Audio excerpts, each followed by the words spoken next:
Hello, people. Welcome to an exciting episode of the RockerMike and Rob present a special guest today, Dan Palmer from the Crushtone. How you doing, Dan? Welcome, Dan. Welcome to the show. Welcome.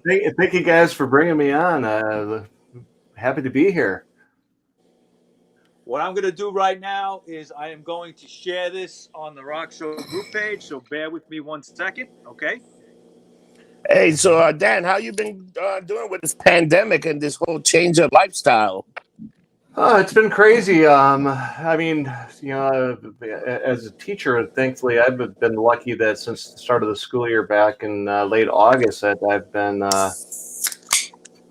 able to be in the classroom every day with students and all that. So that's been a little bit normal. But this whole thing of not being able to play out in the band and go out and do things as normal. It's been interesting. It's amazing how this has changed people. It's like everything has changed. Like we live in New York City, so it's amazing to walk down Times Square like no people, nobody's out there. Before it was so packed. I can only imagine. Yeah, I can only imagine that. I'm hoping with the vaccines being out, I'm hoping that it starts to turn things around a little bit here. I've seen on Tuesday. I'll go get. I think tomorrow I got an appointment. I had something for Sunday, but I changed. My days are so mixed up. I don't even know what day it is with this whole pandemic. It makes every day seem like the weekend. Yep. Tell me about it. Yeah, I've got my second Pfizer shot going on 4 weeks ago. God, it's been 4 weeks ago now. So, yoo-hoo, I'm fully vaccinated. And I have to hand it to it. The school I work at, I work with special ed students, and here in Michigan we actually teach until they're 26. But I mean, we've gone the entire year with like 3 or 4 cases total.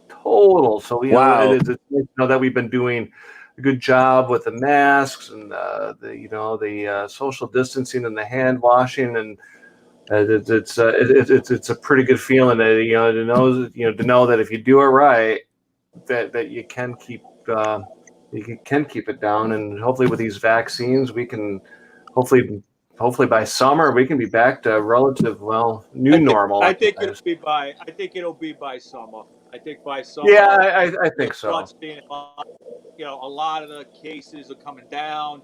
I think that once more people are vaccinated, the virus won't have anywhere to go, so it's going to die out a little bit. I think we're going to be living with exactly. I think we're going to be living with it for a long time, but just at low levels. Yep.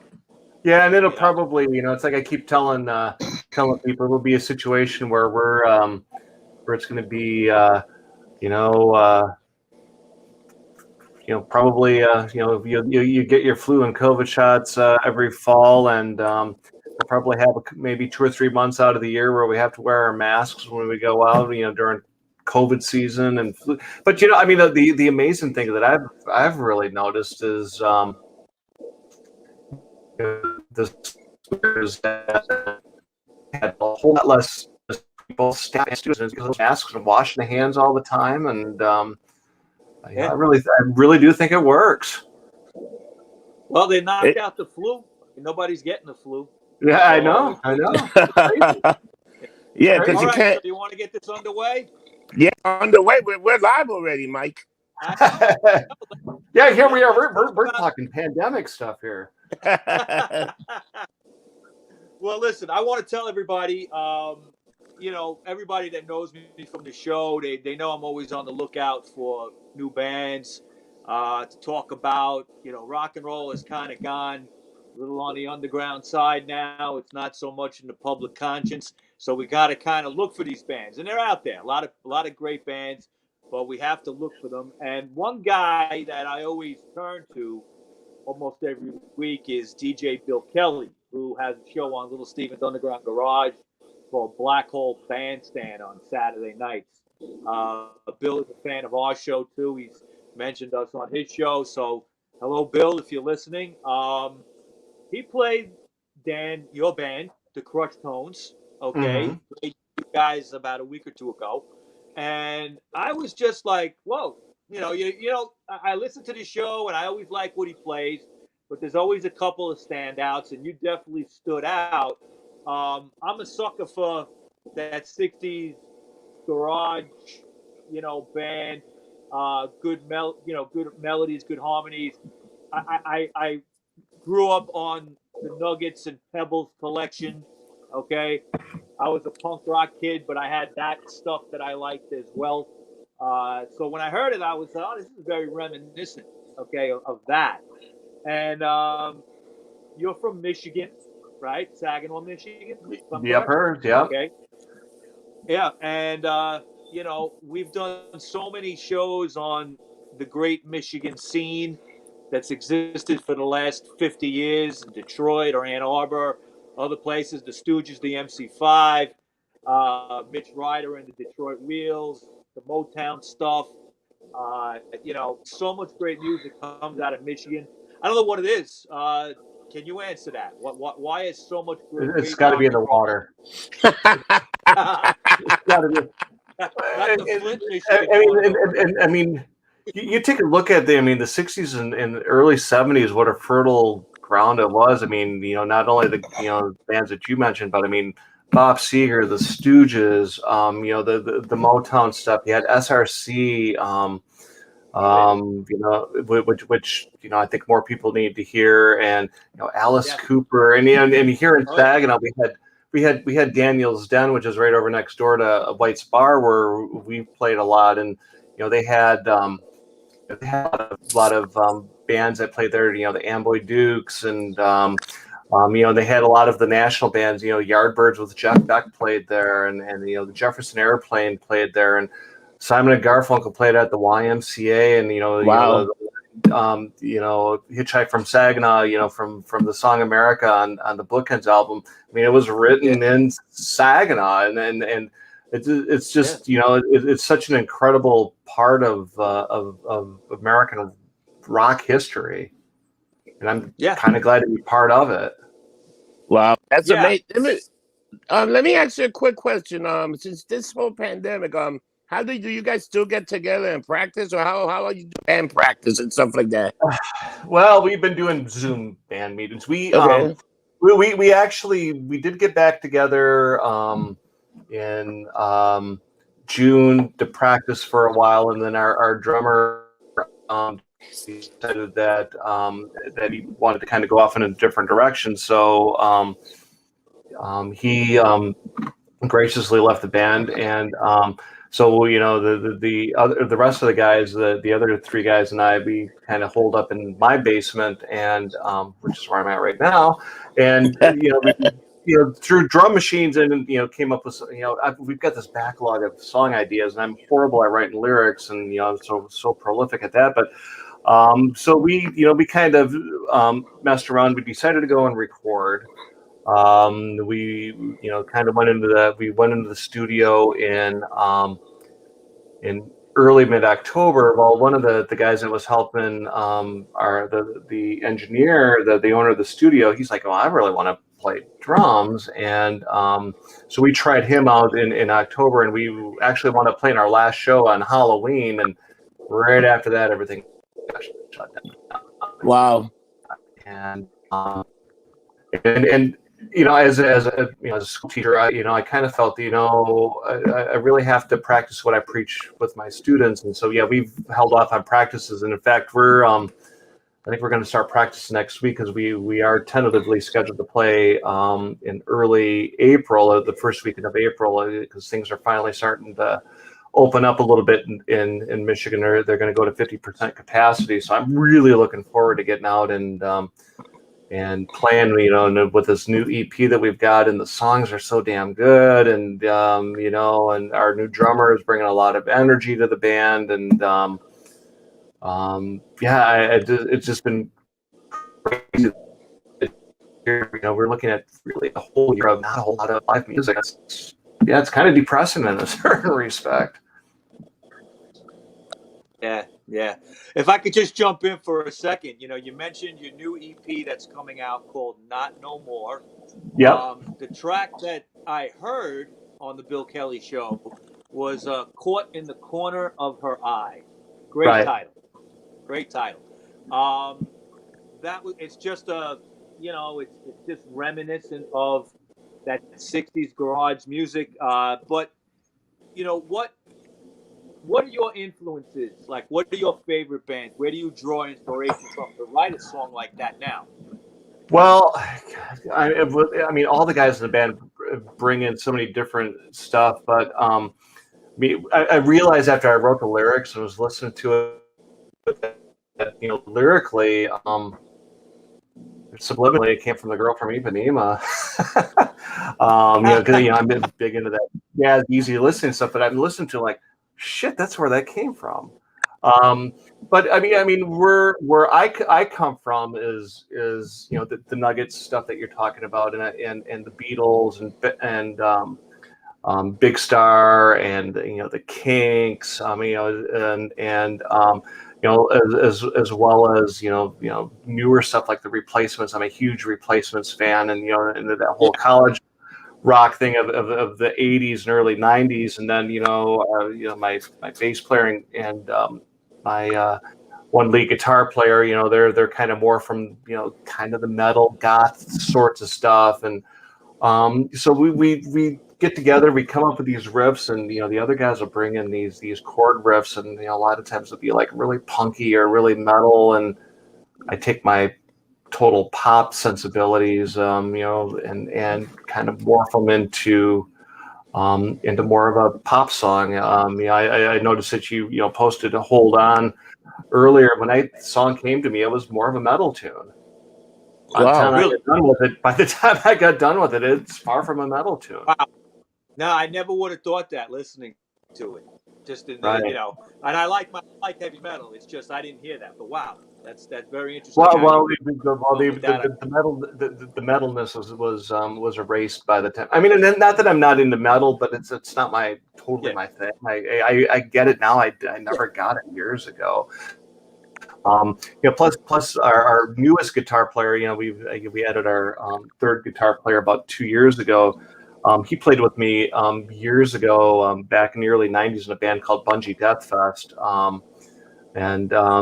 Of course we spelled death DETH because it was kind of cool to spell it that way. But yeah, I mean, we were garage rock back then. And of course, we 1992, with the whole grunge thing. Well, yeah, we're a grunge band, but listening back on it now and listening to the stuff that we did record, we definitely were a garage band, but there was always that melody to it. There was always that pop sensibility to it, even though it was kind of in your face, loud fuzz guitars and all that stuff. That's what I like. It's got to have a hook. It's got to have a melody. It's got to be catchy.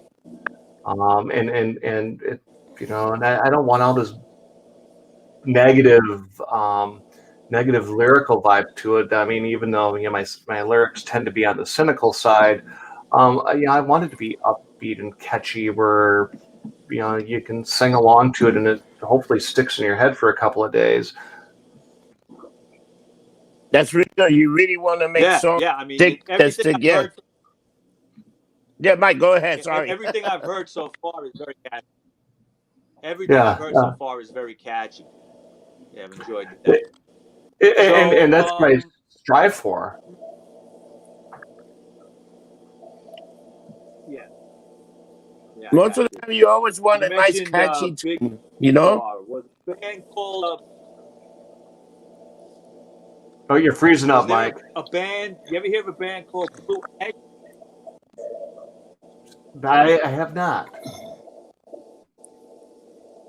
Okay, you might want to check them out.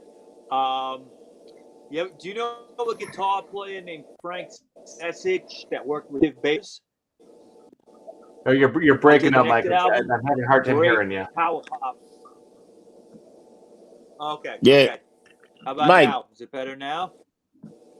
Yeah, I can hear you now. Yeah. Okay, I was asking if you had been familiar with guitar player Frank Sessich. He played with Steve Not- Maynards. Mm. Yeah, Okay. that guy's pretty good. That stuff you need to listen to. Okay. Yeah, good power pop stuff. It definitely would be, in your style. The first album came out in 2015, right? Yeah. Yourself. Yeah, that's how prolific we are. That we waited 5.5 years. Okay. So the first album. I know, and I was wondering, what label did it come out on? I didn't have any information. I couldn't find it. Yeah, we did it ourselves on a label that actually we're with Bungie Death Fest called Small Motif, so we've done it all ourselves. I've been kind of toying with the idea of trying to hook up with the label. I mean, part of it is to take it off from us for promotion and all that sorts of stuff. But yeah, we've done it all ourselves. That's pretty good for people that done it by yourself and get it out there. You definitely got a crowd. Yeah, they just got to start buying now. Yeah. It is nice to see these plays on like Bill Kelly and their shows, but I love the fact that music is available, for download or to stream and all that stuff. But I mean, when you're talking like 1/10 of a penny per play or 2/10 of a penny per play, and when you take a look at what it costs to record, I mean, even to record an EP, I mean, we've got $500 or $600 into it, and I mean, it's going to take a whole hell of a lot of Spotify plays to. To pay the, I'm not in it for the money, but on the other hand, I'm not. It's cool to know that we're getting all these airplays, but be nice to get people to buy, to download it, and if I could get the the resources to be able to put it on really cool. That's an expensive proposition too, and I don't want to be sitting on boxes of records in my basement. My wife's already pissed off that I've got a huge record collection, let alone a box of all the same records sitting there. Yeah, she definitely want to get rid of them. My wife too.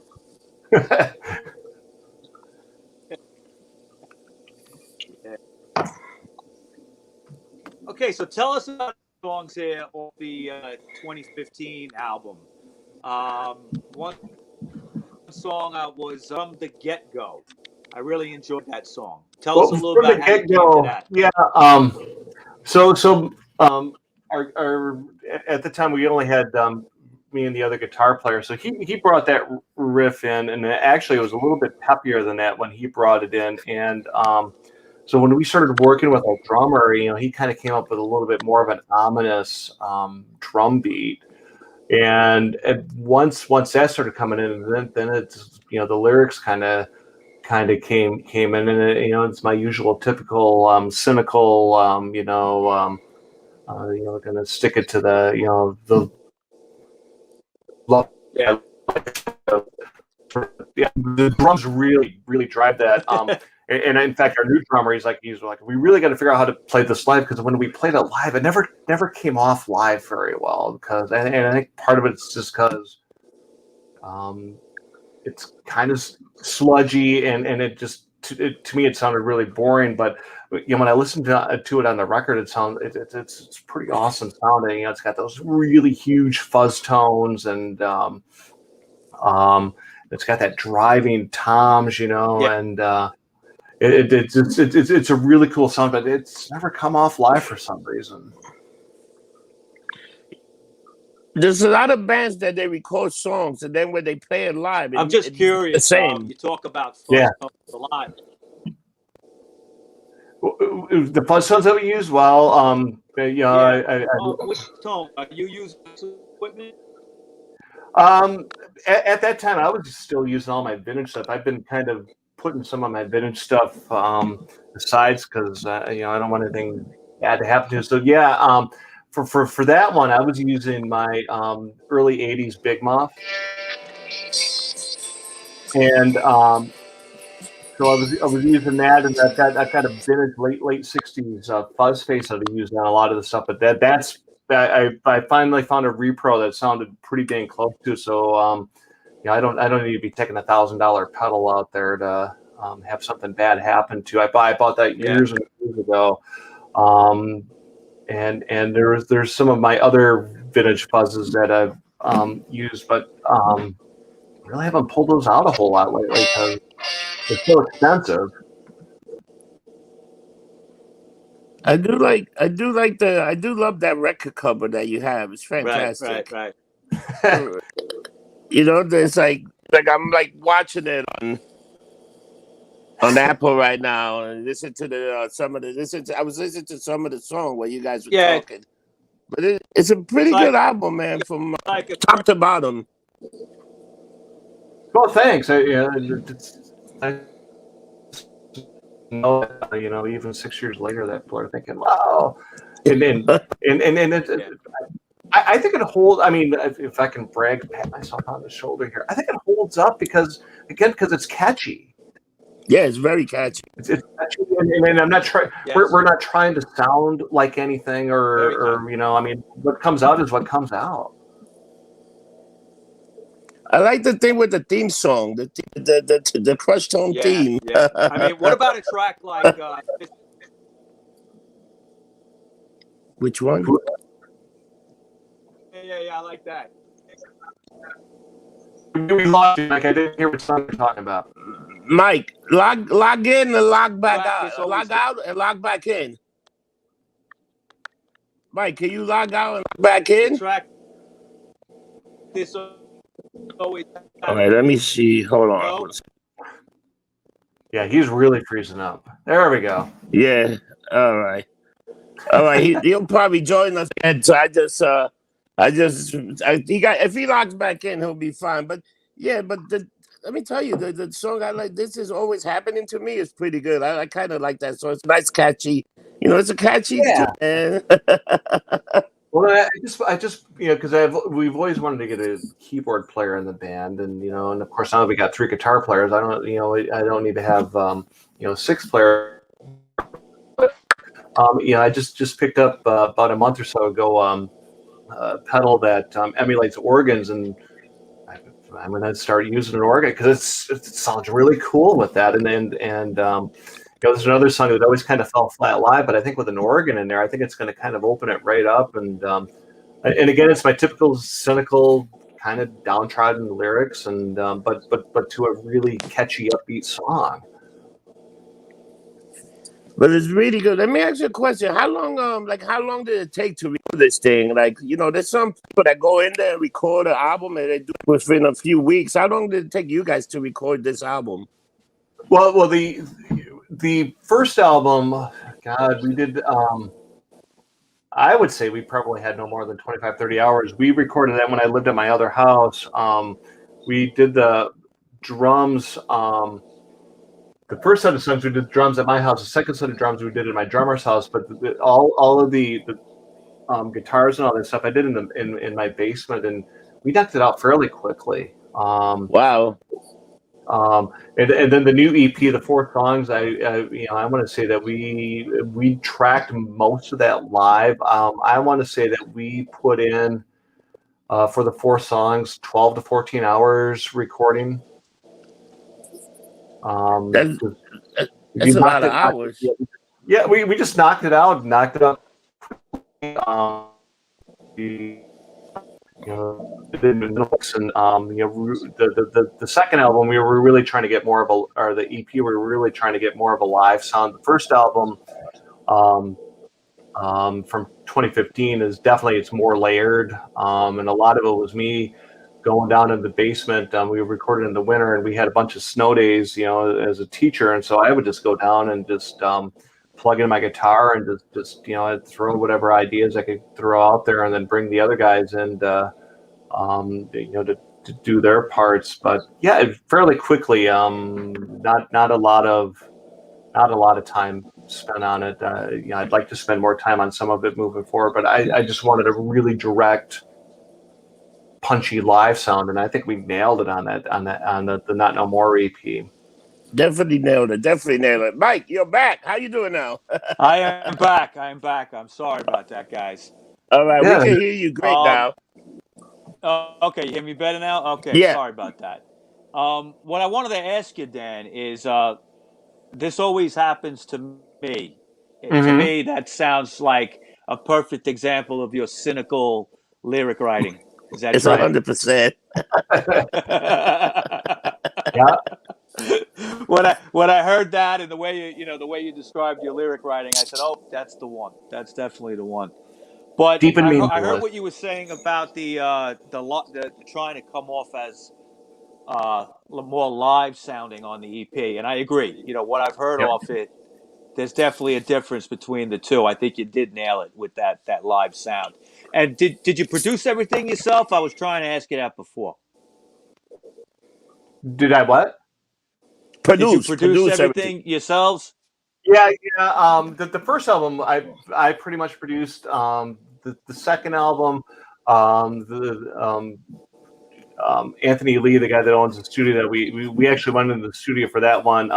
He kind of helped us with the production, but yeah, I pretty much have the final say. I'll be the egotist here. But yeah, it's pretty much my vision, and Yeah. yeah, I kind of wind up calling the shots on it. I definitely have a sound that I'm looking for, and I'm so blessed to be working with guys that they're definitely more talented as musicians than I am, but they're willing to follow my muse and are more than happy to get what we're looking for, and it's a great thing. It really truly is a collaboration, and when you look at the song credits, I give everybody credit for it. Even though I'm coming up with the melody, everybody's bringing their ideas into it, and I couldn't have done it without the other guys.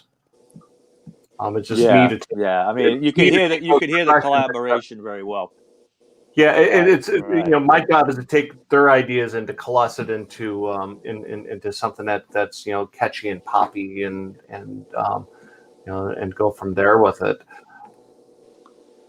Right, right. Now, I do want to mention that we did an episode a few months ago on Big Star, and Big Star to me is like really the first power pop band by I, the I definition.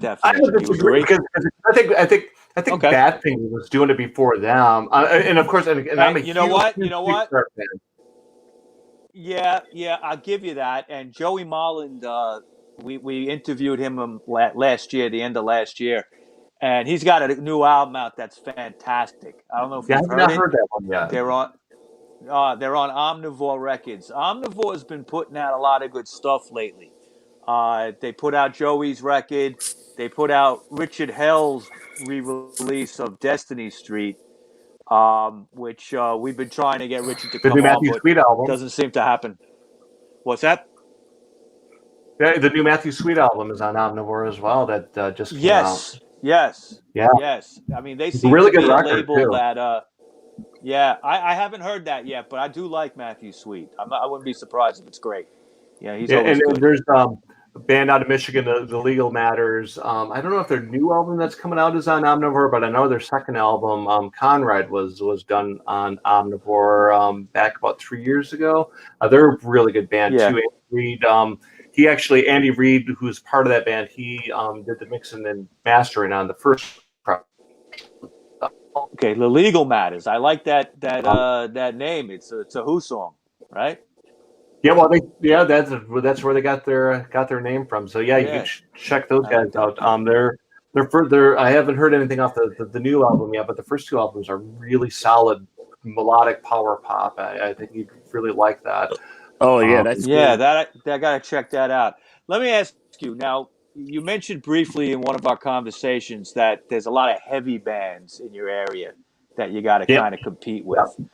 Is yep. there anybody else doing something similar to what you're doing, or are you really kind of alone there? Um, as far as stylistically as us, yeah, probably not. But I mean, there's Anthony Lee from the guy that recorded us. He's got a band called the Mercurials. They're a little bit more not as poppy, but it's kind of nice because they're doing maybe a little bit more progressive type, but it's it's that pop rock sort of thing. In fact, we're going to be playing with them back coming up in April.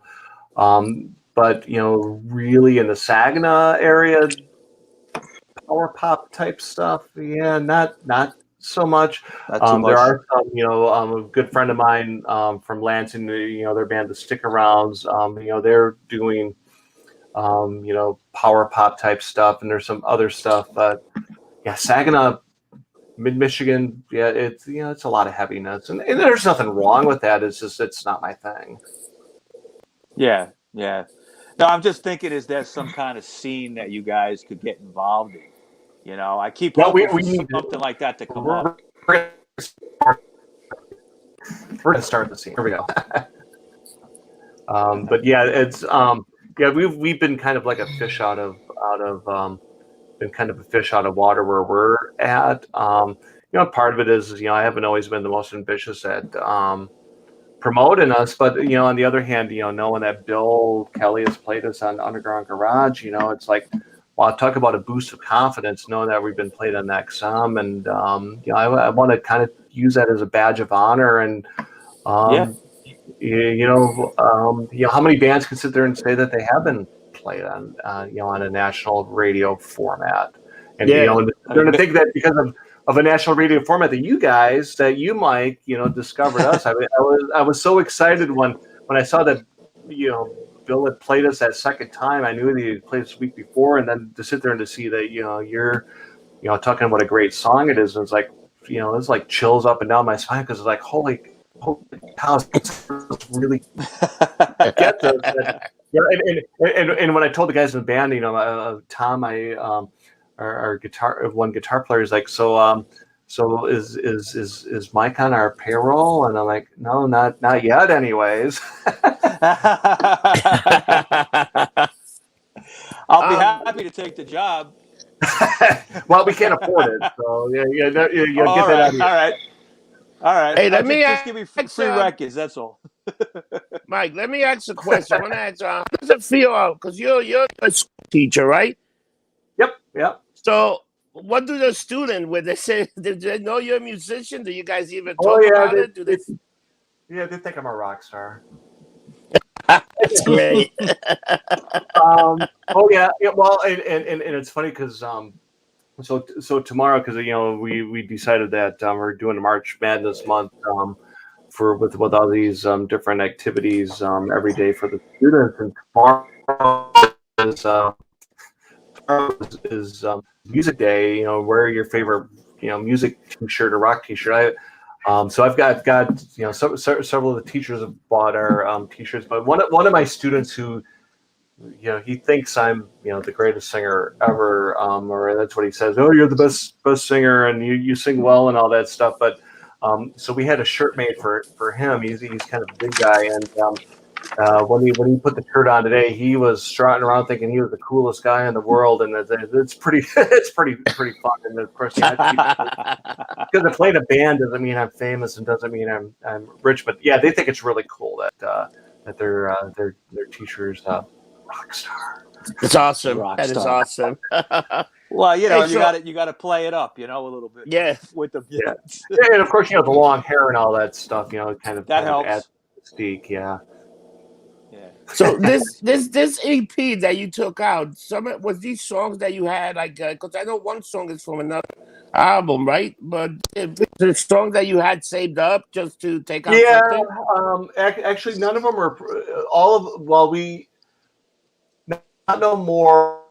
That song is about. I don't want to say it's about 3 years old. 3 or 4 years old. Caught in the Corner of Her Eye is a little bit more recent. Yeah. And then the other tunes, we've been playing around with them for a couple of years. Yeah, it just shows how prolific I am with lyric writing. And I've got to break out of that writer's block rut. Yeah, I mean, like I said, we've got a backlog of like about 25 song ideas that we just got to figure out how to piece together, and that's kind of what I want to work on after we get done with this the show coming up, and I kind of want to just hole up with a couple of the guys and get it all figured out. But I kind of like to sit with them a little bit just to make sure that they're flowing right, and before we put them out there. Caught in the corner of her eye though. That Yeah, that's a good song. yeah, and it's funny because our bass player, he kind of brought in this little bit of a lick, and I'm like, yeah, we need to work on that. So he came over to my house, and we sat down in the basement, and him and we spent probably about 2 or 3 hours really figuring out where does it need to go and where do these chord progressions need to go, and that's probably the most thought out song that we did. And then the next so we were pretty happy on the arrangement of it musically, and then the next afternoon I got home, sat down in the basement by myself, and I had wrote the lyrics in about 45 minutes, and which is kind of long for me, but my cat yeah, but the whole thing with that song is it's actually even though it's kind of cynical and jaded at the beginning, it's like one of those few songs where it all ends up happening well at the end. That it isn't. It's very positive in the end. Yeah. Positive ending to this. So for me, it was almost like it was like a self-conscious decision that for once, for once, I have to wind up on the good side of things. Sometimes you gotta win. Yeah. That's it. Yeah. I mean, there's this compliment at the beginning, but all is well at the in the end, and so lyrically, I'm kind of really happy with that. I was a little self-conscious about it at first, but I really like it. It was good, man. I think obviously it's a strong track. It's like a hit, Yeah, back 35, 40 years ago, probably would have done well on radio back then. Well, something. I've been doing a lot of thinking about what it's going to be like when live shit comes back, and right. I think it's if you look at history, the Roaring '20s, where everybody went crazy, happened after the 1918, 1919 flu pandemic. Right. Okay, and World War I also was not too far before that. And, people were looking for fun. And I think that we're going to see an increase in bands, venues, things are going to open up. And hopefully economically it could all be done, but I think that people are going to look to go out. They want to hear live music again.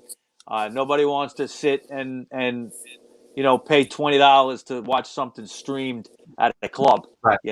I did that a couple of times, and I was like, no, I'm not doing that no more. It's not the same. No, it's not even close. So I'm just hoping that, I'm hoping soon that this, this gets off the ground. Any chance of you coming to New York? As of right now, no, but never say no. Never say no. I mean, it doesn't help that we're a band of a bunch of middle-aged guys. I mean,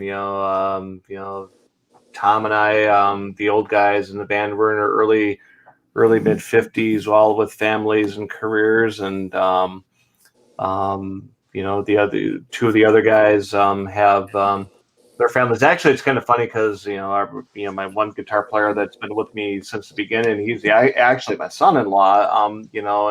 And he's got a grandson and all that stuff or my grandson to deal with, and our new drummer, he's like pushing to get out there, and it's like, but I can't just get up and leave during the middle of a school year to do something. But we're not in New York. I mean, that would be pretty fun. We just have to definitely figure out a way to make it work where it's it's going to be it's not going to be a money loser for us, because I hate to say it, it kind of comes down to being able to at least break even on it. Yeah, and to be honest with you, the scene in New York is very strange now. Never mind the pandemic. I'm not talking about that. I'm talking about just places to play in New York City itself, in Manhattan, is not like it used to be. There aren't that many. You don't have CBGB anymore. No, and other places are gone. Okay, what's happening now is bands are playing Brooklyn. Yeah. Okay, and there's even places on Long Island you could play that I know you. I think I know a few places on Long Island myself that I know you would do well, and they would respond very well to what you do. So when you're thinking about that, let me know. I'll Yeah, put well, some definitely have to keep feelers in out for touch you. because, because what I'd love to do is, during, every summer is be kind of nice, to, like do a week and a half jaunt, to go someplace and, plan ahead and pick, 3 or 4 shows to play. I know that we did a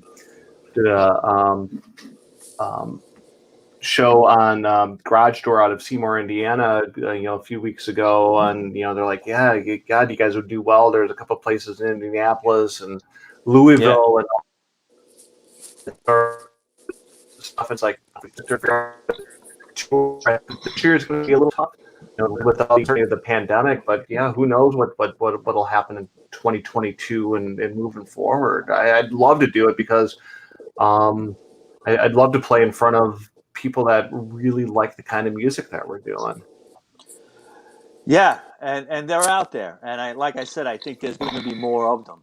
I think there's going to be a lot of people that are looking to get out now. Maybe they wouldn't have gone out, but now they're just cooped up and they want to get out, and I think that's what you're going to see, and it's going to reflect the whole industry. What I want to see is, and I guess we're about the same age. We grew up in an age where bands earn their bones playing live. Right. Okay. Yep. And now it's, people just try to throw stuff up on the internet and kind of see what happens, and that's not the way to do it. So, when you're ready to come to New York, you let me know. I'll make some phone calls for you. Definitely. Well, yeah, definitely. I would love to do it. I'll have to run that past the guys because Yeah. and I've never been to a part of the country, so that would even be even more exciting for me. I mean, I've got friends in Chicago and that sorts of stuff, and that's another place that I would would like to attack. The old drummer from Bungee Death Fest, he plays in the Gold Stars. To Chicago, and he played in the Crinkles and doing their garage pop sorts of stuff, and to be able to go there and do a couple of shows would be pretty fun. That would be cool. Do 2 or 3 bands touring together, right? That would be great. Well, I mean, that's the other thing that's crossed my mind is we could find a couple of cool bands to go and to do that with. It helps share the cost, and B, we gotta get that camaraderie going, where you can do all the depraved stuff that 50-year-olds do, or non-depraved stuff. Yeah, it's well, yeah, Now, if you hang out with us, if you want to get in trouble, you hang out with Rob. Okay. Because Rob's not married. He'll get you lumped up. What do you mean by that? Get in trouble. Just bring bail money. Rob, if I go out there, Rob, I expect one hell of a Manhattan. Oh yeah, you'll get one. That he could do. That he could do. I'm a huge Manhattan fan, so I would expect a true Manhattan out of Manhattan. That is an old school drink. That is an old school drink, Dan. Nothing. I mean, and again to show the diversity of music interest in that. There's nothing like kicking back down in the basement with the hi-fi, throwing on some Sinatra or some of the. I do it with a Manhattan at my side. It's a wonderful thing. I'm a big martini fan, so I know exactly what you're saying. I like the good old fashioned. Old fashioned, yeah. Yeah, old fashioned is a good one too. Especially if it's done well. There's, I mean, just talk about an exquisite. I mean, well, anything with bourbon done right is an exquisite, or rye is an exquisite thing to behold. Yeah, it's amazing how rye made a comeback in the last couple of years. There's so many rye. Before it was like very limited. Now there's rye. Everybody's making a rye everywhere. Well, same thing Yeah, with bourbon. I mean, I started drinking bourbon about 25 years ago or so, and I mean, what you know, I mean, I thought it was cool to find Blanton's back then, and you know, and Maker's Mark at, and now to sit there and to see just how many really nice bourbons that are out there now. It's pretty nice to see. Yeah, yeah. I it's like definitely Maker's Mark. nice. Maker's Mark Makers is is good. good. Maker's Mark's good stuff. You know, and you know, there's a lot of really good ones out there. Yeah. Now, Dan, you said that your drummer left, right? But yeah, we have a new drummer. We picked him up. Oh, you got We a new wanted drummer. Yeah, we have a new. Yeah, we actually the runs the recording studio. He did the drumming on the EP, and right after that, we picked up a relative young guy. He's 30 years old. Jake is his name. So yeah, he played with us on Halloween, and so he's kind of new to the drumming game, but I it's kind of nice to have a little bit of new energy. I mean, I miss Paul from. I mean, we worked with him for 7 or 8 years, and he felt it was time to move on, and sad to see him go, but it's kind of interesting to see where it goes with the new guy. Yeah, yeah. Well, I wish you all the best. And can you tell our listeners where they can find you online? Well, right now, you can find us on Facebook. Look for the Crushtone, not for the lame-o band from Connecticut. Apparently, there's a Crushtone band there, but I did notice that. Yeah, the one from Saginaw. Yeah. That's the one you want. Yeah, look for the one from Saginaw. Actually, we're working on getting a Crushtones website up here soon, and that will be crushtones.com. Right now, it's not live, but I'm going to have it live in here. Our Tom is supposed to be working on. Him and I are going to work on getting that up here before long. We are on Bandcamp, SoundCloud. You can find us on Amazon and all of those places too. Apple and too. YouTube. You're on Apple. YouTube. We're on Apple Music, on iTunes, and we're there. Pandora, you can check us out there. And if you like us, feel free to buy it. It's great to have people listening to show, but we got to pay the bills, and recording an album isn't cheap, and we've got to be able to make that happen. And the only way by doing that is by buying our stuff. Yeah, and I just want to tell everybody too, the practice that the habit actually that we all get into is just checking something out on YouTube or on SoundCloud or on Bandcamp or on Pandora, and we don't pay for it. And on the on that note, every band is not making money, and that's the problem with the business today.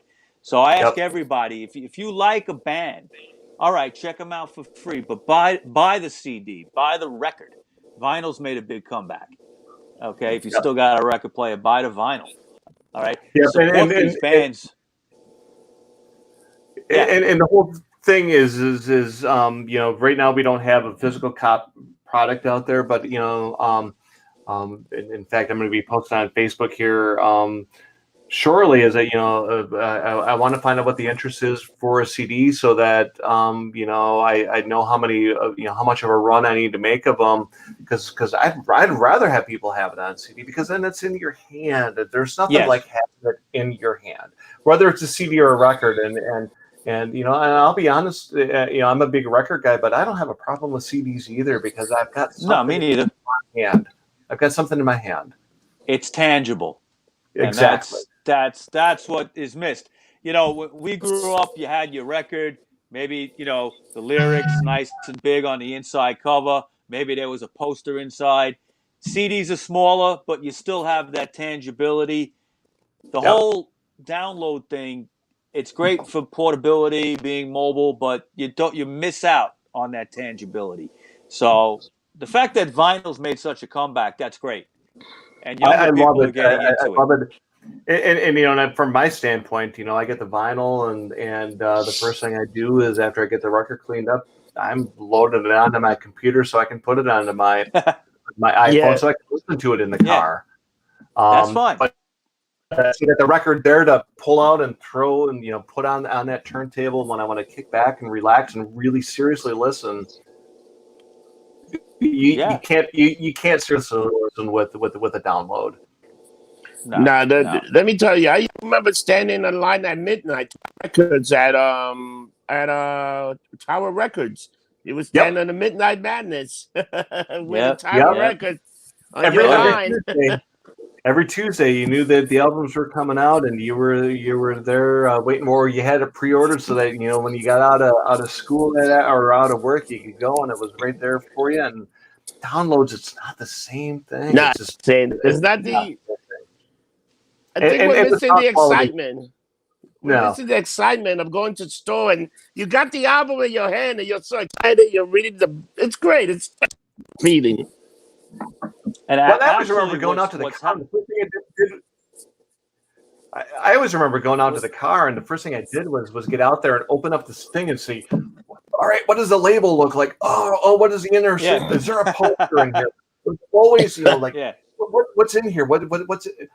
Well, you download it and you go and you hit play, and the songs are really good, but there's nothing there. It's not interactive. Right, exactly. Yes. You don't have that tangibility to it. Okay. So, Dan, I want to thank you for coming on. I appreciate you asking me. No problem. And we'd like to have you on again anytime. Keep in touch.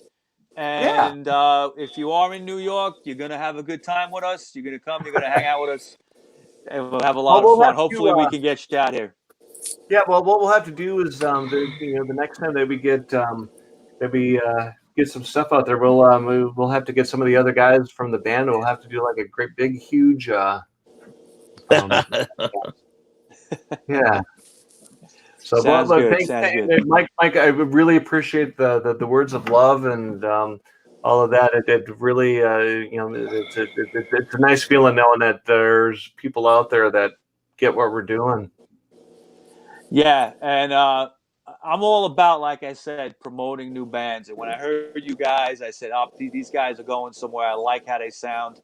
Let's try to get them out there. We've been doing very well overseas with this podcast, so maybe it'll help you in some of the overseas markets.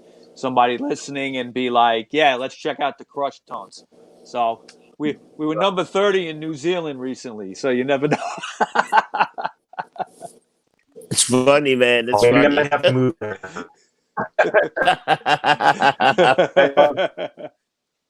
All right, guys, man. All right, have a good one.